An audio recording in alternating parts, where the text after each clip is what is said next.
Polavaram Janasena MLA Chirri Balaraju సంచలన వ్యాఖ్యలు చేశారు. నియోజకవర్గంలో ఇన్నాళ్లకు దొరల పాలనకు విముక్తి కలిగిందని, తాను పోలవరాన్ని అభివృద్ధి చేసి చూపించానని అన్నారు. ఈ 2 ఏళ్లలో కొందరు నాయకులతో ఇబ్బంది పడ్డామని కూడా కామెంట్ చేశారు. స్థానిక ఎన్నికల్లో తాను నిలబెట్టిన వ్యక్తి గెలవకపోతే తన పేరు చిర్రి బాలరాజే కాదు అంటూ సవాల్ చేశారు.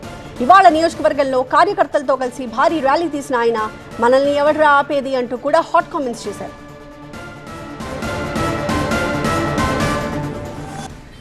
ఈ 2 ఏళ్లలో ఎన్నో అవమానాలు పడ్డాం, మన నాయకులతో ఎంతో ఇబ్బంది పడ్డాం.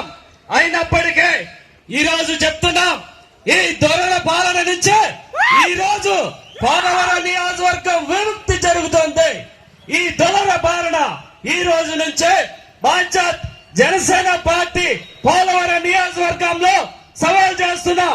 రేపు రానున్న స్థానిక ఎన్నికల్లో నేను నిలబడినటువంటి వ్యక్తి, నేను పెట్టినటువంటి వ్యక్తి భారీ మెజార్టీ గెలిపించకపోతే చిర్రి బాలరాజు కాదని ఈ సభాముఖంగా మీ అందరికీ కూడా సవాల్ చేస్తూ ఈరోజు పోలవరం నియోజకవర్గంలో జనసేన పార్టీ అంటే చిర్రి బాలరాజు అంటే జనసేన పార్టీ అని మరొకసారి మీ అందరికీ కూడా సవాల్ విసురుతూ